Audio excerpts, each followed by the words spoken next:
ನಮ್ಮಲ್ಲಿ ಸಾಧ್ಯ ಅದು ಸಾಧ್ಯ ಮಾಡಲಿಕ್ಕೆ ಸಾಧ್ಯ ಅದ. ಯಾಕಪ್ಪ ಅಂತಂದ್ರೆ ಉದ್ಯೋಗ ಸೃಷ್ಟಿ ಆದವಪ್ಪ ಅಂತಂದ್ರೆ ನಿಶ್ಚಿತವಾಗಿ ಎಲ್ಲ ಉದ್ಯೋಗ ಹತ್ತಾರೆ. ಆದರೆ ಉದ್ಯೋಗ ಸೃಷ್ಟಿ ಆಗಬೇಕಾಗಿತ್ತು, ಶಿಕ್ಷಣ ಮೂಲ ಎಲ್ಲದಕ್ಕೂ. ಅದು ಎಲ್ಲರಿಗೂ ಎಲ್ಲಿ ಸಿಗ್ತಾ ಇದೆ ಶಿಕ್ಷಣ? ಎಲ್ಲ ಮಕ್ಕಳಿಗೂ ಎಲ್ಲರಿಗೂ ಮತ್ತು MBBS ಎಲ್ಲಿ ಮಾಡಲಿಕ್ಕೆ ಸಾಧ್ಯ ಅದ? ಪ್ರೊಫೆಷನಲ್ ಕೋರ್ಸ್ ಅಂತ ಒಬ್ಬ ಸಾಮಾನ್ಯ ಕೂಲಿಕಾರನ ಮಕ್ಕಳ ಸೆಲೆಕ್ಷನ್ ಆಗೋದು ಕಷ್ಟ ಅದ ಇವತ್ತು. ಬರೀ ಪುಸ್ತಕ ಓದ್ಕೊಂಡು ಅದು ಹಚ್ಚಿದ ಪ್ರಿಸ್ಕ್ರೈಬ್ ಪುಸ್ತಕ ಓದಿ ಶಾಲೆ ಹಾಕ್ಸ್ಕೊಂಡು ಅದೆಲ್ಲ ಕನಸಿನ ಮಾತು ಇವತ್ತು. ಅನೇಕರು ನೋಡ್ತಾ ಇದ್ದೀನಿ ನಾನು ಇವತ್ತು ಪ್ರೈವೇಟ್ದಲ್ಲೇ ಅಥವಾ ಈ ಸರ್ಕಾರಿ ನೌಕರದಾರರು ಅಥವಾ ಮತ್ತವ್ರು ನಾವು ನೋಡ್ತಾ ಇದ್ದೀವಿ, ದುಡ್ಡಿದ್ದಂಥವ್ರು ಕಲಿಸ್ತಾ ಇರ್ತಾರೆ. ಯಾವ ರೀತಿ ನಮ್ಮ ಮಕ್ಕಳು ಕಾಂಪಿಟೇಷನ್ ಮಾಡಿಸ್ತಾ ಇರ್ತಾರಪ್ಪ ಅಂತಂದ್ರೆ ನಮ್ಮ ದೇಶದಲ್ಲಿ ಬೇಡಪ್ಪ ಬೇರೆ ಎಲ್ಲರೂ ಹೋಗಿ ನೀವು ಅಂತೇಳಿ ಲಕ್ಷಗಳಲ್ಲಿ ಖರ್ಚು ಮಾಡ್ತಾ ಇದ್ದಾರೆ.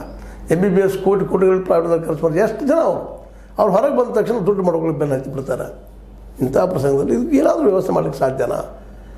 ಅದರರ್ಥ ನೀವು ಒಬ್ಬರು ಮಾಡೋದ್ರಿಂದಲ್ಲ, ನಿಮ್ಮ ಸರ್ಕಾರದಲ್ಲಿ ಧ್ವನಿ ಎತ್ತಿ ಮಾತಾಡುವಂಥದ್ದು ಆಗಬೇಕಾಗ್ಯದ. ಎಲ್ಲರಿಗೂ ಶಿಕ್ಷಣ ಸಿಗುವಂಥದ್ದು, ಪ್ರತಿ 30 ಮಕ್ಕಳಿಗೆ ಒಬ್ಬ ಶಿಕ್ಷಕ, ಜೊತೆಗೆ ಹೈಯರ್ ಎಜುಕೇಷನ್ ಫ್ರೀ ಕಲಿಯುವಂಥ ಎಲ್ಲರಿಗೂ. ಅದೇ ಕಾಲಕ್ಕೆ ಪ್ರೊಫೆಷನಲ್ ಕೋರ್ಸ್ಗಳು ಸಹ ಫ್ರೀ ಸಿಗುವಂಥ ದಿನಗಳು ಎಲ್ಲಿಂದ ಬರ್ತಾವೆ ಗೊತ್ತಿಲ್ಲ. ಇವತ್ತು ನೋಡ್ರಿ ಅಮೇರಿಕ ಮುಂದುವರಿದಕ್ಕೆ, ಚೈನಾ ಮುಂದುವರಿದ, ಚೈನಾ ಸಹಿತ ಸಾಕಷ್ಟು ಶೈಕ್ಷಣಿಕವಾಗಿ ತಮ್ಮ ಮಕ್ಕಳಿಗೆ 15-20 ಅಲ್ಲ 30% ಖರ್ಚು ಮಾಡ್ತಾರೆ. ಸುದ್ದಿಗಳಿದ್ದಾವೆ. ಇನ್ವೆಸ್ಟ್ ಮಾಡ್ತೀರಿ 1-2%. ಸರ್ಕಾರ ಸಾಲಿ ಕೀಳರಿಮೆ ಬೇಡ, ಕೀಳರಿಮೆ ಮೇಲೆ ಏನು ಡೆವಲಪ್ ಇವತ್ತಿನ ಕೀಳರಿಮೆ ಅಂತ ಪ್ರಶ್ನೆನೇ ಇಲ್ಲಲ್ಲ. ಪ್ರತಿಯೊಂದು ಸಾರಿಗೆ ಇವತ್ತು ಹೋಗಿ ನಿಮ್ಗೆ ನಿಮ್ಮ ಜೊತೆ ನಾವು ಬರ್ತೀವಿ ಬನ್ನಿರಿ. ಎಷ್ಟು ಸ್ಕೂಲ್ಗಳು ಎಷ್ಟು ಸರಿಯಾಗಿ ಕಲಿಕೆ ಇದಾವೆ.